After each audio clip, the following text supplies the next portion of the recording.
భారత రాజ్యాంగంలోని ఆర్టికల్ 207 ఆర్థిక బిల్లులకు సంబంధించి ప్రత్యేక నిబంధనలను నిర్దేశిస్తుంది. దాని ముఖ్యాంశాల వివరణ ఇక్కడ ఉంది. బిల్లుల పరిచయం లేదా ప్రవేశపెట్టడం. ఆర్టికల్ 199 లోని క్లాజ్ 1 లోని ఉపక్లాజులు ఏ నుండి ఎఫ్ వరకు జాబితా చేయబడిన నిర్దిష్ట అంశాలకు సంబంధించిన బిల్లు లేదా సవరణను రాష్ట్ర శాసనసభలో గవర్నర్ సిఫార్సు లేకుండా ప్రవేశపెట్టడం లేదా తరలించడం సాధ్యం కాదు. అదనంగా అటువంటి బిల్లులను శాసన మండలిలో ప్రవేశపెట్టలేరు. అయితే ఏదైనా పన్ను తగ్గింపు లేదా రద్దును ప్రతిపాదించే సవరణను తరలించడానికి గవర్నర్ నుండి ఎటువంటి సిఫార్సు అవసరం లేదని గమనించడం ముఖ్యం. కవర్ చేయబడిన విషయాల పరిధి. స్థానిక ప్రయోజనాల కోసం స్థానిక అధికారం లేదా సంస్థ ద్వారా ఏదైనా పన్ను రద్దు, ఉపశమనం, మార్పు లేదా నియంత్రణ. జరిమానాలు, డబ్బు పెనాల్టీలు, లైసెన్స్ల కోసం రుసుము, అందించిన సేవలకు రుసుము లేదా విధించడం వంటి వాటిని కలిగి ఉన్నందున బిల్లు లేదా సవరణను పేర్కొన్న అంశాలకు కేటాయింపుగా పరిగణించబడదని నిబంధన స్పష్టం చేస్తుంది. కన్సాలిడేటెడ్ ఫండ్ నుండి ఖర్చు. ఒక బిల్లు చట్టరూపం దాల్చినట్లయితే ఒక రాష్ట్రానికి చెందిన కన్సాలిడేటెడ్ ఫండ్ నుండి వ్యయానికి దారితీసే బిల్లును గవర్నర్ ఆ సభకు పరిగణలోకి తీసుకోవాలని సిఫారసు చేస్తే తప్ప రాష్ట్ర శాసనసభ యొక్క సభ ఆమోదించబడదు. ఆర్థిక బిల్లులను ప్రవేశపెట్టడం, సవరించడం మరియు ఆమోదించడం వంటి ప్రక్రియలు ఆర్థిక క్రమశిక్షణను నిర్వహించడానికి మరియు సరైన పాలనను నిర్ధారించడానికి కొన్ని నియమాల ద్వారా మార్గనిర్దేశం చేయబడతాయని, ప్రత్యేకించి రాష్ట్ర ఆర్థిక ప్రయోజనాలను పరిరక్షించడంలో మరియు కన్సాలిడేటెడ్ ఫండ్ నుండి ఏదైనా ఖర్చు సరైన అధికారంతో జరిగేలా చూడటంలో గవర్నర్ పాత్ర ముఖ్యమైనదని ఈ నిబంధనలు నిర్ధారిస్తాయి.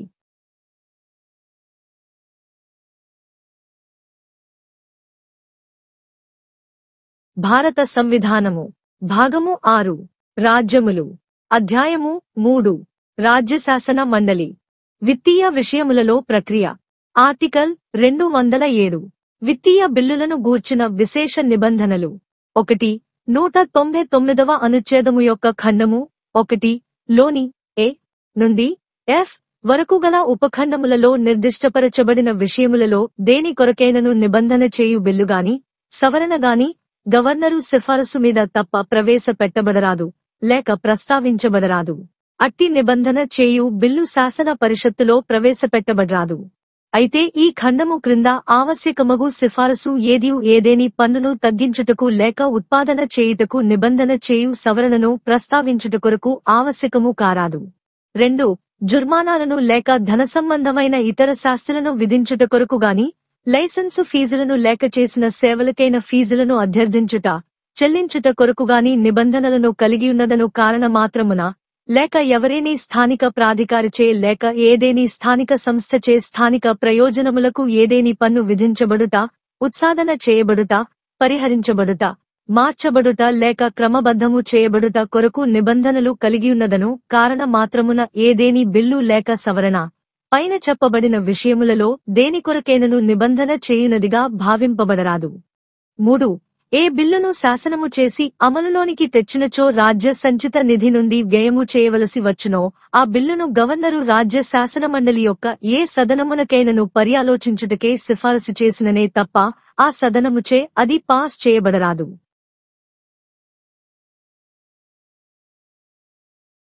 The Constitution of India.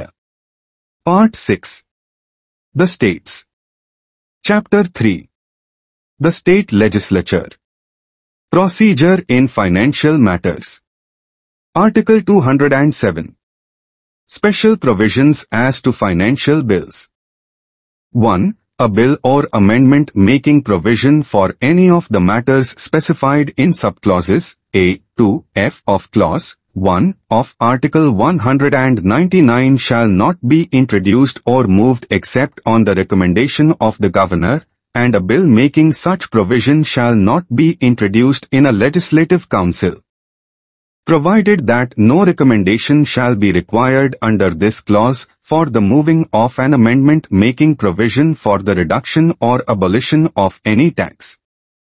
2. A bill or amendment shall not be deemed to make provision for any of the matters aforesaid by reason only that it provides for the imposition of fines or other pecuniary penalties, or for the demand or payment of fees for licenses or fees for services rendered, or by reason that it provides for the imposition, abolition, remission, alteration or regulation of any tax by any local authority or body for local purposes. 3. A bill which, if enacted and brought into operation, would involve expenditure from the consolidated fund of a state shall not be passed by a house of the legislature of the state unless the governor has recommended to that house the consideration of the bill.